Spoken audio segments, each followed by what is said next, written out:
So Daf Yud Amud Aleph. Fourth line.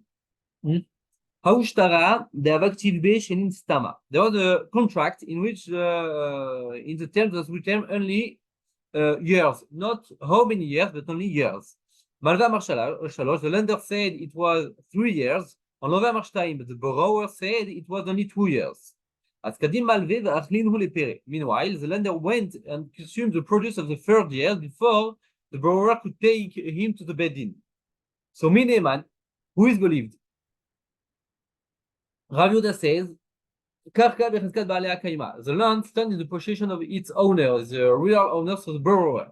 So he can therefore collect the payment of the produce of the 3rd year. And Rav Kahana says, Rav Kahana Amar, Perod becheskat ochlehen kaime. The fruits stand in the possession of the one who consumes them. Until now, the lender had the right to consume the fruit. So then, also in the 3rd year, the lender can eat these fruits. The halacha is as says Rav Kahana, who said that the fruits stand in the possession of the one who consumes them. As the Gemara asks and says, but it has been established already that the law is in accordance with Rav Nachman, who said that the land stands in the possession of its owner, and not of the lender, of the one who eats the fruits. As Hatam Milta de Lavdal Igluyu, like Gemara answers and said it's a different case. There, in the case of Rav Nachman, it was something that does not stand to become known. Because in the case of Rav Nachman, it involved the lease of a bathhouse, a public bathhouse. Here,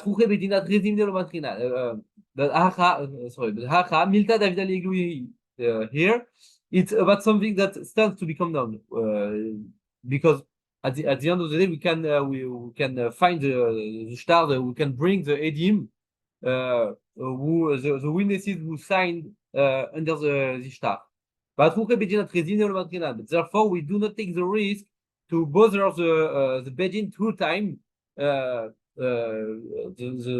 by ruling in favor of the owner of the land, because if we bring the owner and the lender to the bedin the first time, and the bedin says the fruit belong to the real owner, and then the lender brings the witnesses, and the bedin has to state now that the fruit belong to the owner, it's 2 times. But if we just say that the lender ate the fruit and we just let him like that until the owner brings the witnesses, we only go to the bedin just only 1 time, and we prefer to do this. So now another case. Malve Omer Chamesh. If the lender says that he has right to the land for 5 years, and Love Omer Shalosh, but the borrower says it's only 3 years. As Elmaleh, and the borrower said to the lender, bring me your contract to see what was written there. And Elmaleh, and the lender replied to him and said, I lost it. As Rav Yehuda said, Malve Neman, we believe the lender. Why? Migo de Ibae Amar le biadi, because it could have said another something stronger and said, I purchased the land from you. And since it's been already 3 years that he is on this land, he can use the chazaka to say it's my land.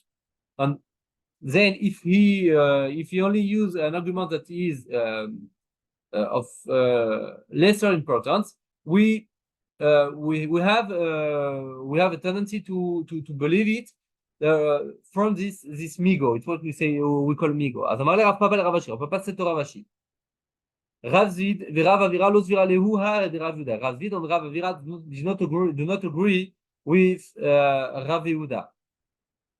Why? Maitama. Why do they disagree? Haishtara kevan elgbain adame. Because such a contract since it is subject for collecting the produce of the field for only a limited amount of time, mizhar zahir, the lender has to be careful with his contract and can't say I lost it. And then if he says that he lost the contract, we will say that rather he is concealing his contract. And Savar Ochla thinking that he will use this to consume the produce of the field for additional an additional 2 years. But it's he can't use the migo. We do not agree with Rav Yehuda. אז אומר רבינה לרבשי, רבינה asked Ravashi and said, Ela me'ata, but now, if we say like Rav Yehuda that the occupant of the field can use this migo and can say, I purchased the land. Hi mashkena de surah. In surah, the rule was the kat vehachi, they were they write in the contract at the completion of the years, Chipok ara da belo kasaf, the land shall leave the lender's possession without any money and should go back to the borrower. As Hechal ekafshe dishtar mashkanta. If after 3 years the lender conceals the document, Elmaleh and he says, I purchased the land. Achinami de Meman, he would be believed. So, would the rabbis institute something that can lead to a loss of the land and to stealing the land of another? As Elmaleh Ravashi answers Ravina and said, Hatam takinu leRabbanan, the rabbis also enacted that yahiv taxa v'kareya, that the owner of the land, the proper owner of the land, has to pay the tax to the governor and to dig the ditches around the border of the land. So we are sure of who is the real owner of the land. As Ravina asked and said, Ara delet lekareya v'lo yahiv taxa, a land that does not have a ditch and a land who does not need to pay a tax might. What is the case in what's the case? Because we will not have any proof of who is the real owner. As Ravashi replies and says, Amarle iba ele lemuchuye. The owner should have protested before the 3 years to bring 2 witnesses and to say, see that it's my field and he is in my field because of this and this and this and this, but it's my field before the 3 years. And Ravina said Lo imcham, if the owner did not made mecha'a, he did not protest, what will be the case? What will be the din? And Ravashi said, he is the one who caused his own loss because he had to bring the to protest and to make the mecha'a with the Edim, the witnesses. Now, another case. Aris Omer lemersa erati. The sharecropper said, I went down to walk to the field for the payment of half the produce. And Balabait Omer lishi shorati. The owner said, it's only for the third. As Mineman, who is believed? Rav Yehuda said, Balabait Neman, the owner is believed. Rav Nachman said, Hakol kenage midina, it depends on the local custom. Savo mina lo plige. In the yeshiva, they assumed that Rav Yehuda and Rav Nachman do not actually disagree. One statement was referring to a place where the sharecropper takes half of the produce, and the another statement of Rav Yehuda is referring to a place where a sharecropper takes the third of the produce for his space. So basically, Rav Yehuda and Rav Nachman agree. As Amar Lehu Rav Mari bat Shmuel, Rav Mari, the son-in-law of Shmuel, said to the student of the yeshiva, Hachi Amar Abaye. Abaye said Hachi said like that. Atilu be'atra de sheker isa palga plige. Rav Yehuda and Rav Nachman disagree even in a place where the sharecropper usually takes 1/2 of the produce. Rav Yehuda Amar Abaye Neman. Rav Yehuda says that the owner is believed.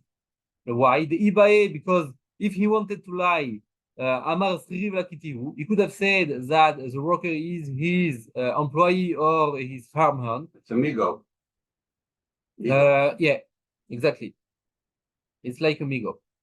So because it's an ego, in this case, we believe the balabait, and it's the same, it's almost the same ego that we saw just earlier. Now in another case, Yetomim omrim anu ishbachnu. If in the case of the Yetomim orphans that inherited a field, and between and the now the her father their father has a debt on the field, the debtor wants to take the field back.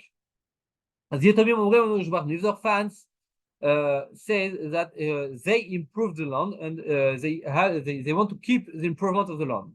The creditor says that it's your father that improved the land, and then the improvement can be collected and can be used to pay for the loan. The creditor can't say that with certainty. Well, the orphans can, but the creditor is guessing. The creditor doesn't know who improved it. No one has a proof. Orphans can swear and say, "I did it." But it's not a proof. They can swear. It's something else. So to swear, it's not a proof. Okay. So Almila Viraya. Upon one do the burden of proof rest. That if we can bring a proof, it's stronger than a swear. Rabbi Chanina thought that he could say, the land stands in the possession of the orphans. On the lender, the creditor, has to bring the proof. As There is an elder that was in the Beit Midrash and said to Rabbi Chanina.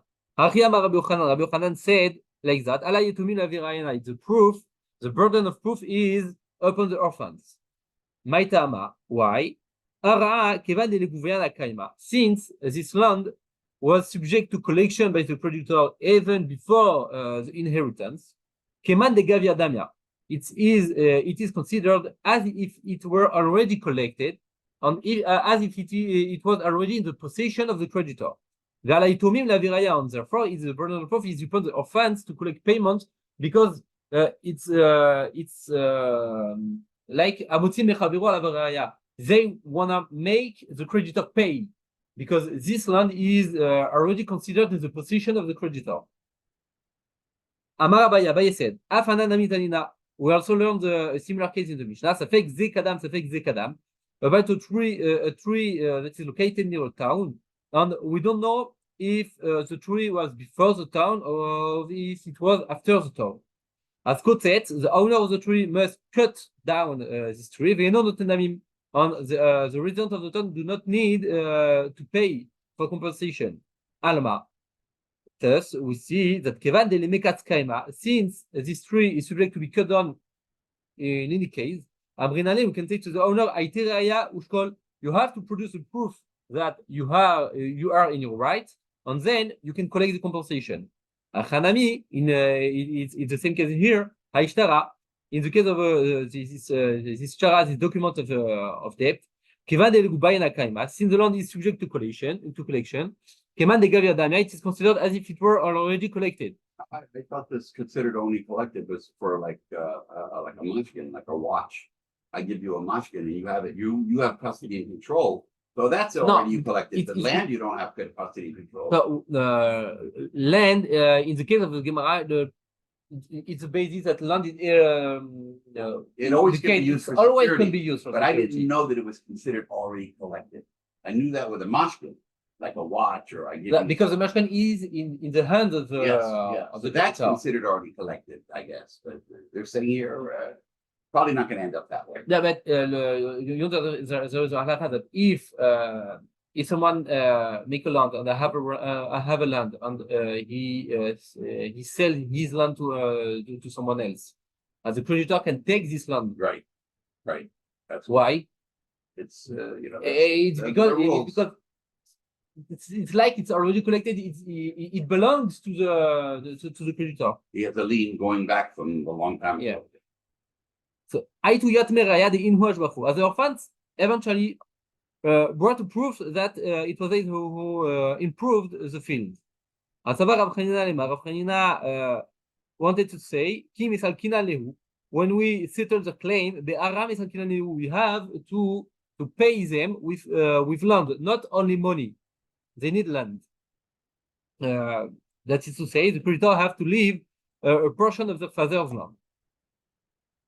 As the Gemara rejects this view and says, Lohi, it's not so. We can actually just give them cash.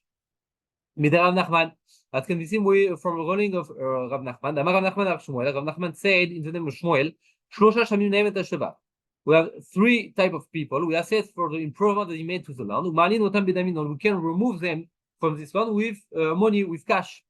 And these three people are Bechor Lapashut, firstborn. The Bechor can just pay cash for the improvement made by his brother. Let's say two sons inherited a land from their father, and before they split the inheritance between them, the land improved. So the Bechor can say to his brother, I give you cash and you bring me my part. And he does not have to actually split the land at the value of the land when they make when they split it up. He can split it regarding to the value of the time of the inheritance. The creditor or man collecting the ktuva for the improvement made by the orphans, and the creditor can pay cash for the improvement made by the purchaser of the property. So Rav Nachman states that the orphans are entitled, we can remove them only with cash. As Elmaleh Ravina said to Ravashi, le memra, the savar Shmuel bal chov lekukot yahiv shifra. That's what we saw earlier. Says that Shmuel holds that the creditor must pay compensation to the buyer of the mortgage field for the improvement that the buyer made. But according to Shmuel, does the purchaser have any right to for the improvement? Shmuel himself has said that the creditor can collect the improvement of the land from the purchaser, and he doesn't have to compensate the purchaser. And if you would say that it's not a real difficulty, why can be find? Because here we are dealing with improvement that is almost ready to be collected. But here in the ruling of Shmuel, we're dealing with an improvement that is not ready to be collected. So that's why the creditor does not have to compensate the purchaser. But we see instances daily at the Bedin of Shmuel. They come with Shmuel, and Shmuel would allow the creditors to collect from purchaser, even with improvement that is ready for collector. As the Gemara answers and says, Lo kasha, it's not a difficulty.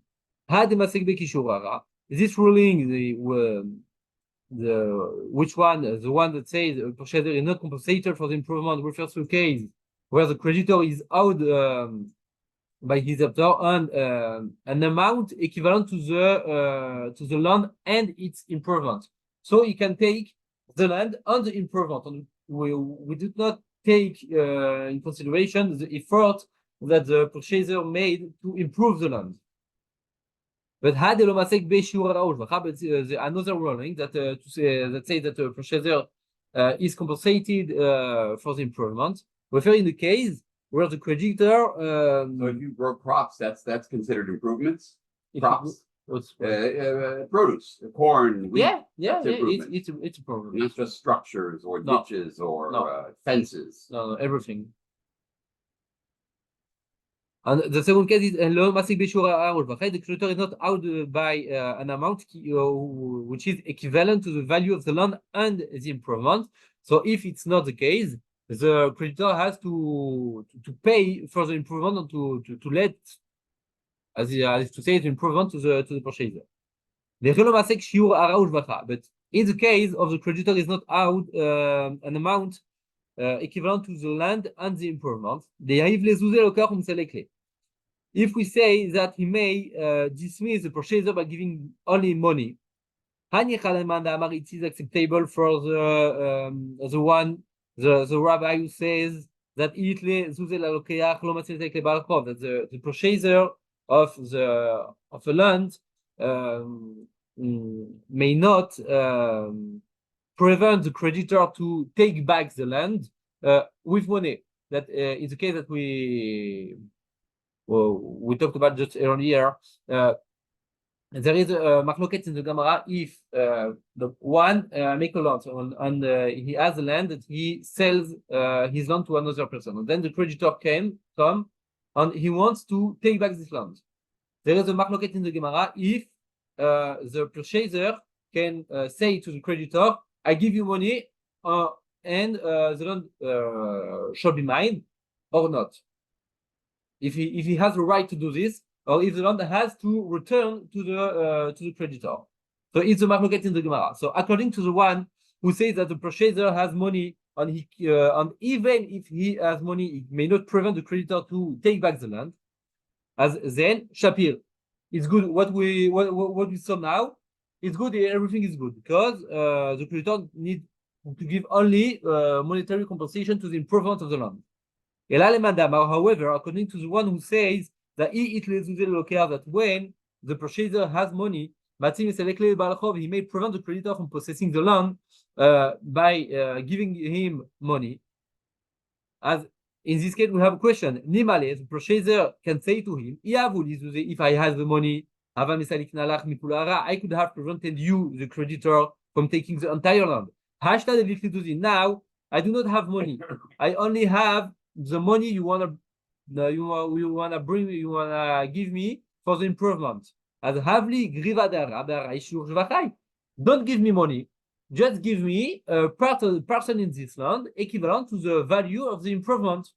So why did we say that the creditor can take the land and the improvement and just pay back the purchaser?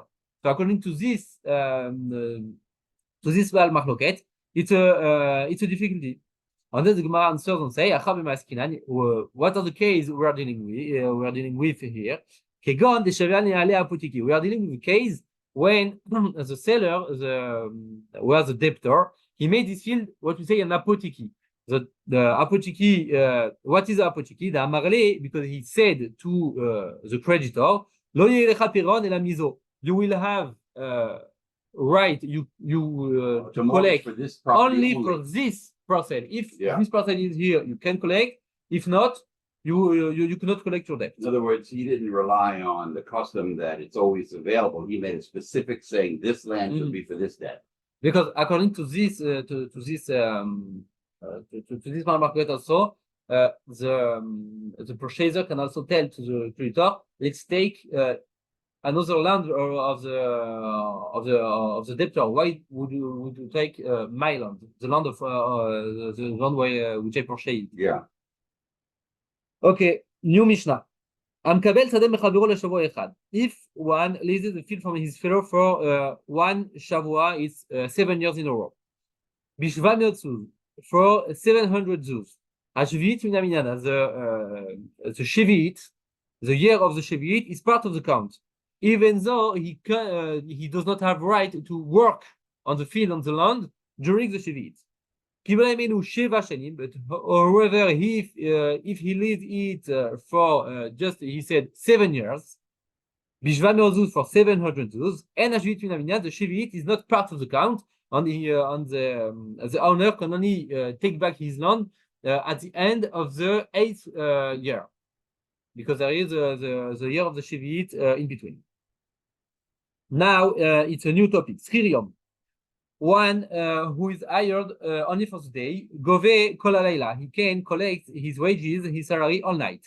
But one who is hired to work during the night, gove kol hayom, he can collect all day. One who is hired for some hours, גובה כל לילה וכל היום. He can collect his wages all night and all day. שכיר שבת, שכיר חודש, שכיר שנה, שכיר שבוע. But one who is hired for a week, for a month, for a year, for a septenary, for this amount of time. יצא ביום, if he departs by day, during daytime, גובה כל היום. He can collect his wages all this daytime. יצא בלילה, but if he departs at night, גובה כל הלילה וכל היום, he collects all that night on all the following day. All these rules of the Mishnah are important just for the one who hires this sahir. He has to pay his sahir during this time. If he does not pay his he's over love. Sorry. He's over. He's over love. It's the love of lotalin pulat sahir or lotashet. That's why we have the Mishnah brings us all these times. Atanu Rabbanan, the rabbis taught in the Baraita. From where do we know that one who is hired for a day collects all night? It's written in the pasuk, the wage of the hired worker shall not stay overnight with you until morning. So if it's overnight until morning, we learn from here that the sahir can collect his wages all night. From where do we know that one who is hired for night collects all day? It's written in the pasuk, on his day you shall pay his hire. So one in the night and one in the day. As the Gemara asked, maybe we should say the opposite. So a night worker can only collect his wages until the end of the night of his night work, and the day worker only until the end of his day work.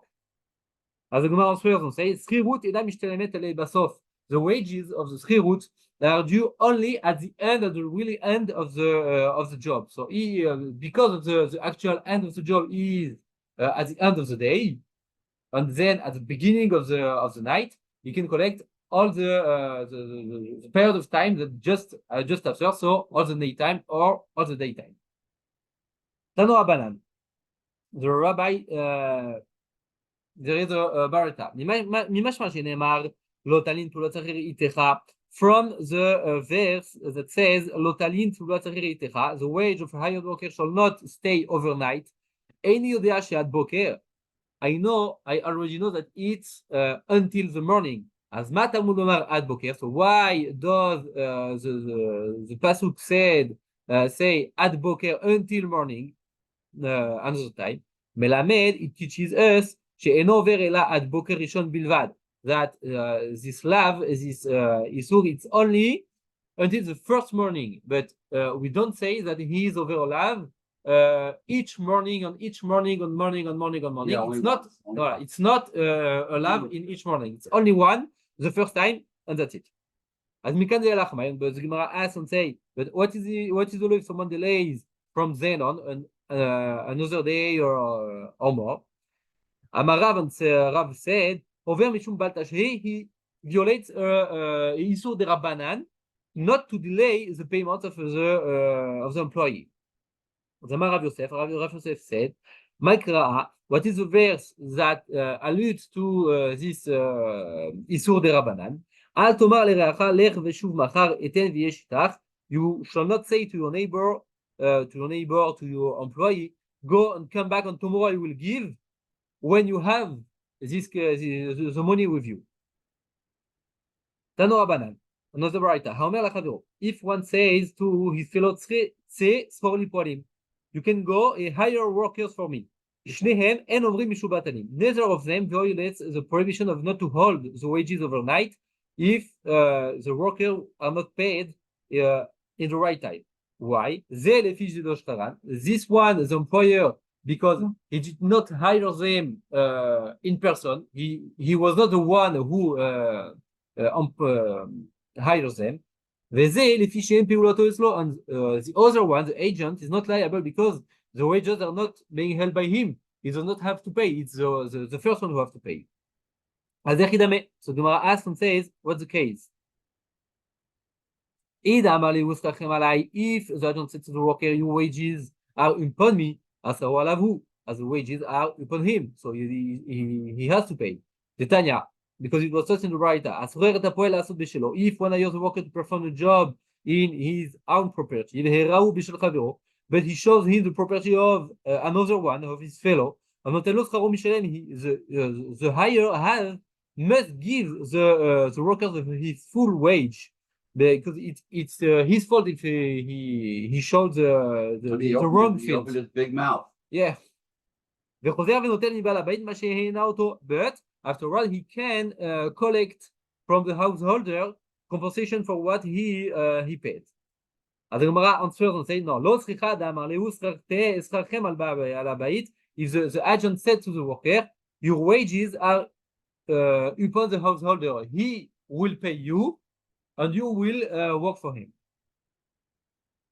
I don't see how I mean, they don't have to accept